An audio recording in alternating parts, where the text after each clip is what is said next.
Bismillahirrahmanirrahim. Today we are going to discuss about the most common disease, which is uterine tumor or fibroids.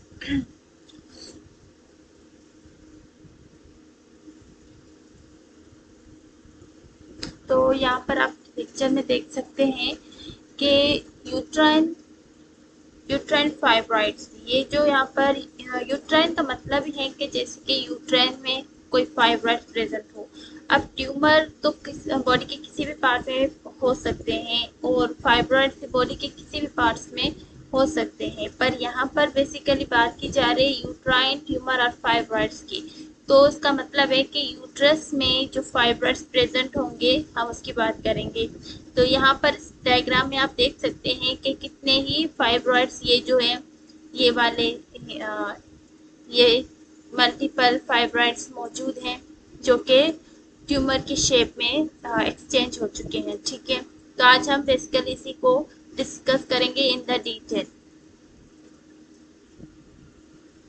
तो सबसे पहले हम definition की बात करते हैं कि यूट्राइन फाइब्रॉइड्स होते क्या है।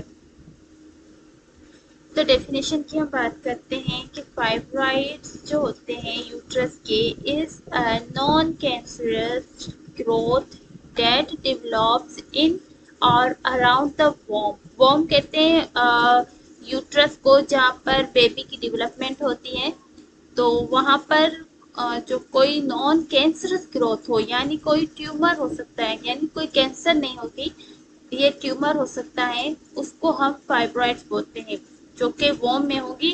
वॉर्म कहाँ पर होता है? जहाँ पर यूट्रस होता है, यहाँ जहाँ पर बेबी की डेवलपमेंट होती है। Okay, the growths are made up of muscle and fibroid tissues and vary in size. They are sometimes known as uterine myomas or leiomyomas.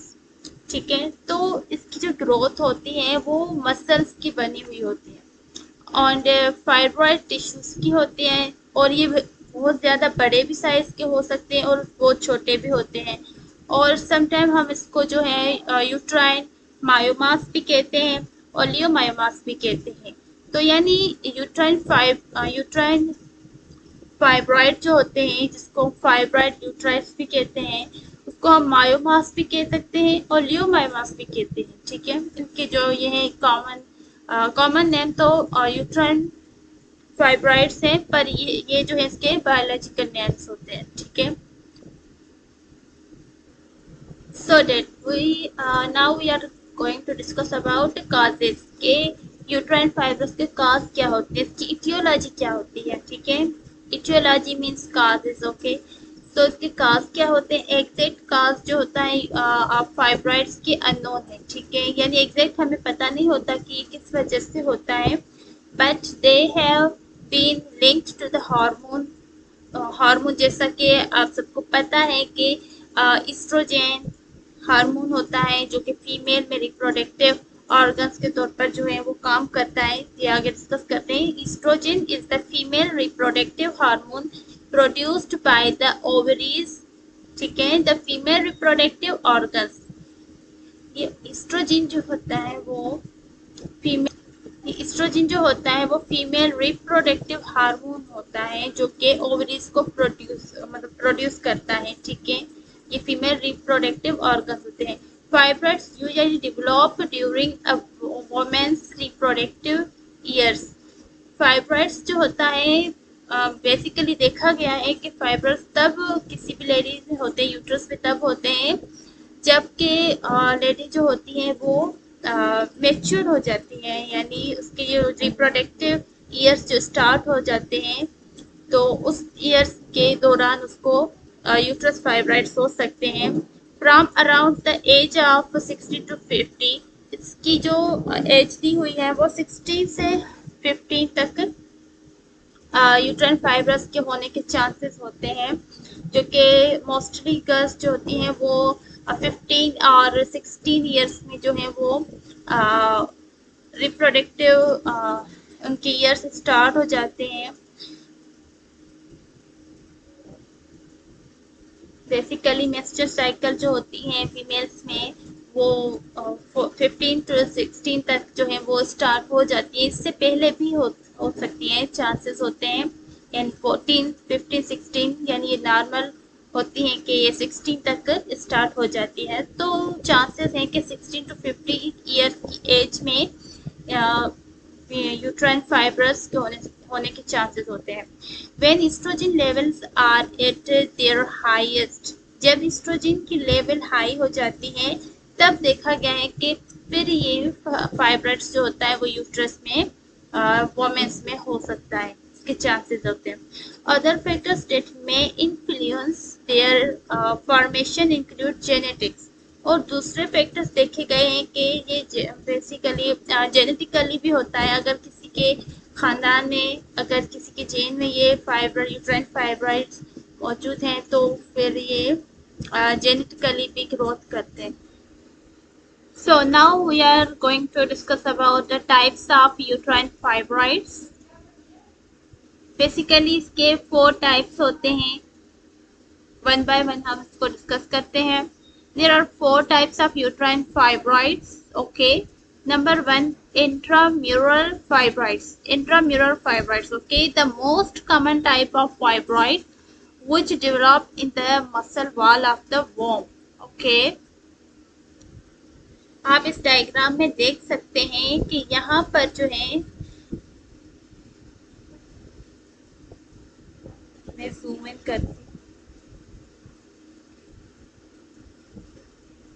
हाँ, आप यहाँ पे देख सकते हैं कि यहाँ पर जो है वो यूट्रस के मसल्स मौजूद हैं। ठीक है, तो हमने बात की कि इंट्राम्यूरल फाइब्रॉइड्स जो होते हैं वो कॉमन टाइप होता है फाइब्रॉइड का, जो कि डेवलप होता है मसल वॉल वॉम में। वॉम मैंने आपको बताया था, वॉम वो जगह होती है जहाँ पर बेबी की डेवलपमेंट होती है। तो उसके ही जो उसकी जो वॉल होती है, यहाँ पर बेबी की डेवलपमेंट होती है, और यहाँ पर जो है मसल जो होते हैं वॉम के, वहाँ पर ये फाइब्रॉइड मौजूद होता है। यहाँ पर आप देख सकते हैं इंट्राम्यूरल फाइब्रॉइड्स यहाँ पर प्रेजेंट है, और इस साइड से भी यहीं पे ये प्रेजेंट है। ये जो है वॉम की वॉल है, मसल वॉल है, इसके अंदर यहाँ से ये जो है इंट्राम्यूरल फाइब्रॉइड्स प्रेजेंट है। सेकेंड टाइप है यूट्राइन फाइब्रॉइड्स का सबसेरोसल फाइब्रॉइड्स। सबसेरोसल फाइब्रॉइड्स जो होते हैं, fibroids that develop outside the wall of the womb, okay, into the pelvis and can become very large. Okay, मैं इसकी आपको डायग्राम शो करती हूँ ताकि आपको ज़्यादा क्लियर हो जाए। तो यहाँ पर आप देख सकते हैं कि सब सेरोसल फाइब्रॉइड्स की डायग्राम मैंने शो की है, जो कि आई होप कि आपको विजिबल हो। यहाँ पे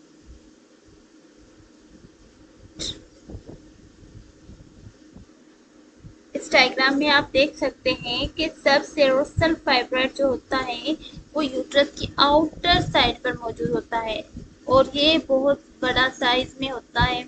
यहाँ पर यूट्रस की साइड पर मौजूद होता है, यूट्रस के फंडस की साइड से, ऊपर की साइड से भी हो सकता है, और ये इस साइड, इधर से इस साइड से भी यानी हो सकते हैं। यानी यूट्रस की आउटर लेयर से जो है ये जो है अटैच होते हैं, बाहर की साइड पर ये मौजूद होते हैं। तो इनको हम बोलते हैं सब सेरोसल फाइब्रॉइड्स। ठीक है, अब बात करते हैं नंबर 3, सब mucosal fibroids. Okay, fibroids that develop in the muscle layer beneath the lining of the womb and grow into the cavity of the womb. सब म्यूकोसल फाइब्रॉइड्स जो होते हैं वो यूट्रस के फंडस की ऊपर वाली साइड पर अंदर की साइड से, यानी beneath the lining of the womb, जो वोम होता है उसकी लाइनिंग पर जो है ये मौजूद होता है। अभी मैं आपको जूम इन करके शो कर,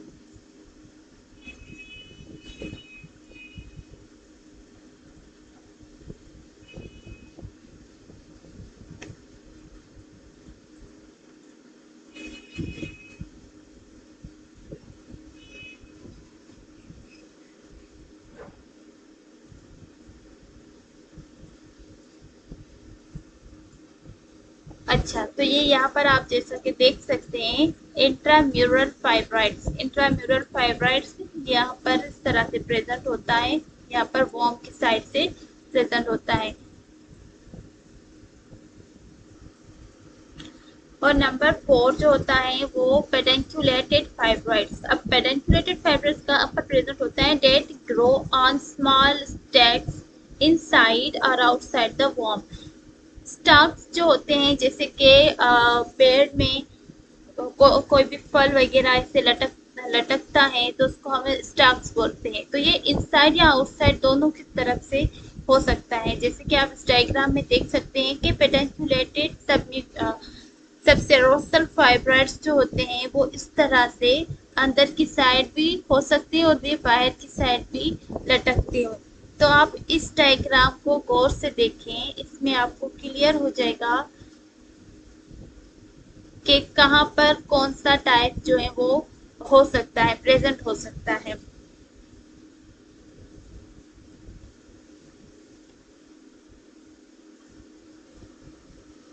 अब आप इस डायग्राम में क्लियरली अंडरस्टैंड कर सकते हैं कि कौन सा टाइप कहाँ पर प्रेजेंट है।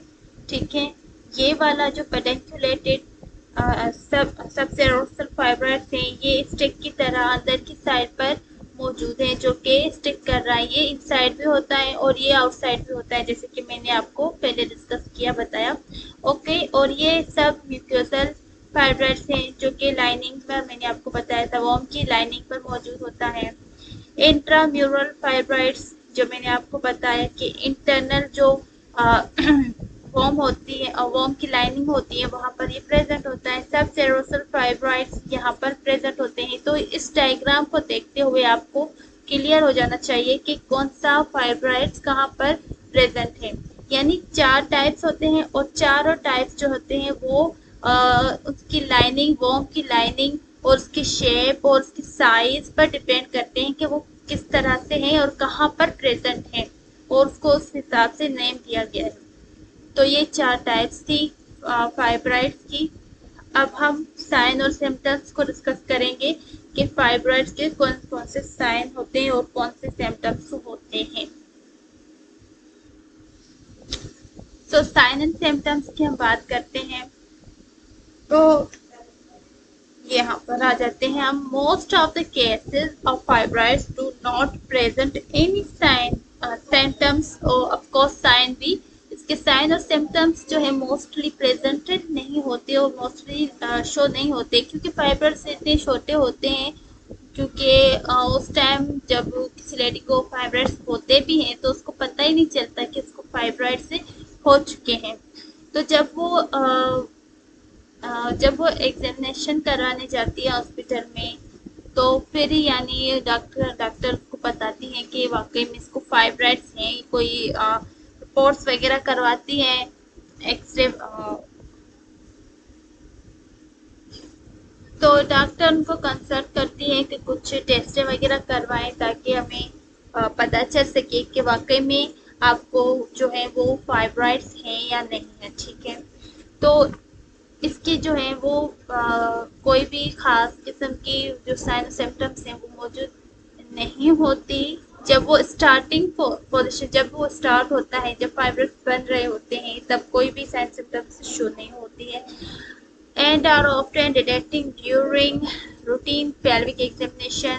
अगर कोई लेडी रूटीन एग्जामिनेशन अपना पेल्विक का करवाती है तो फिर उसको जो है वो पता हो, डॉक्टर्स को पता हो सकता है कि इसको किसी टेस्ट वगैरह के थ्रू कि इसको फाइब्राइड्स हैं या होने के चांसेस हैं। जैसे कि मैंने आपको पहले ही बताया कि जेनेटिकली भी ये होता है। तो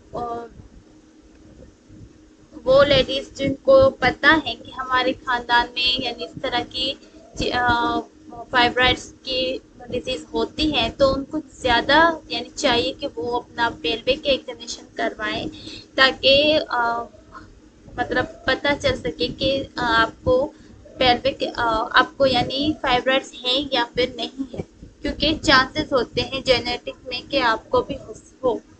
So that if they do, the symptoms vary depending on the size, location and overall health. तो जैसे कि मैंने आपको बताया कि कोई लेडी है जो अपना रूटीन पेल्विक एग्जामिनेशन करवाती है, तो अगर वो करवाती है तो फिर उसको यानी हाँ पता चल सकता है, फिर उसको फीलिंग किसी किस्म की आती है, तो उसको हम जो है कंसर्न करेंगे कि आप जो है टेस्ट वगैरह करवाएं ताकि एग्जैक्ट पता चल सके कि वाकई में फाइब्राइड्स है।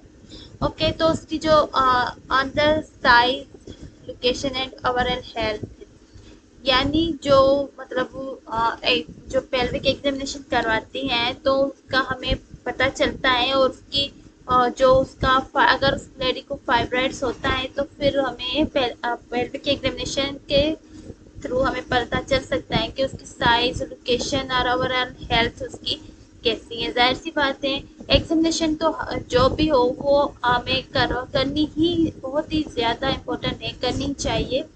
और पेल्विक एग्जामिनेशन ज़्यादातर उन लेडीज़ को करनी चाहिए जिनको जेनेटिकली ये प्रॉब्लम हो, फेस करती आ रही हो, उसकी जेनेटिक में हो। ठीक है, वैसे भी कॉमनली यही सजेशन देते हैं डॉक्टर्स कि आप जो है वो अपने एग्जामिनेशन करते रहें ताकि किसी भी डिजीज से आप बच सकें। सो दैट दिस में इंक्लूड उसकी जो कुछ साइन सिम्टम्स अगर हमें पता चल जाती है, वो लेडी अपना एग्जामिनेशन करवाती आती है और उसको पता चल जाती है कि इसको कोई फाइब्रॉइड्स हैं यूट्रस में, तो फिर उसके साथ कुछ किस्म की जो है वो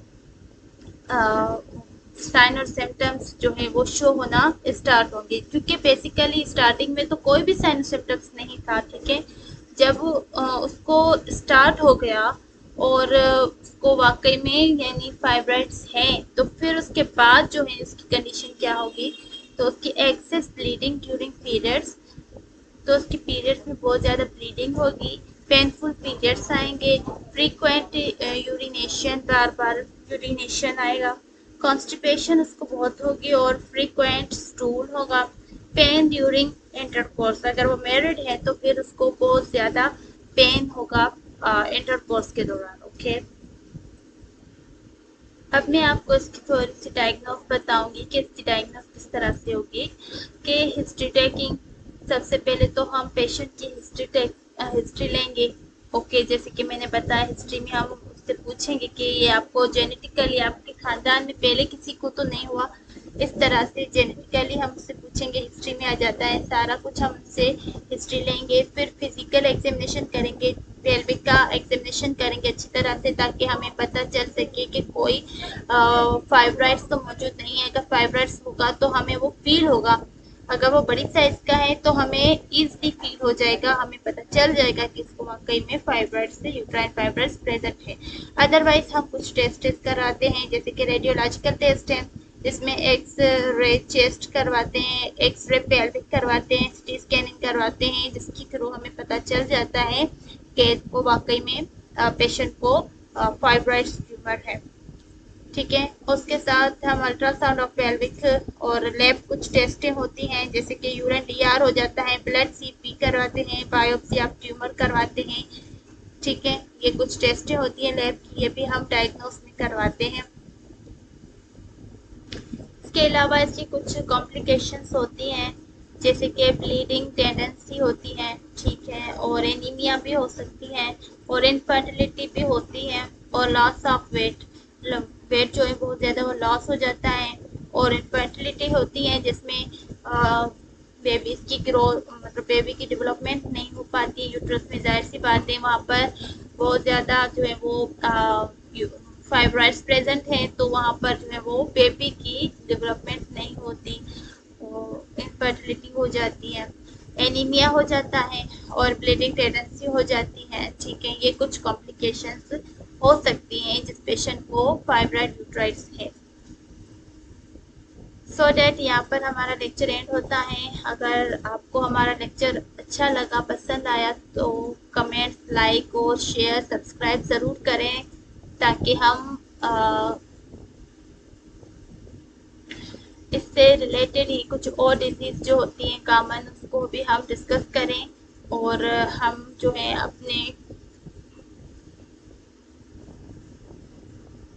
जो कॉमन डिजीज होती हैं उनको हम डिस्कस करेंगे इसी तरह से लेक्चर्स में।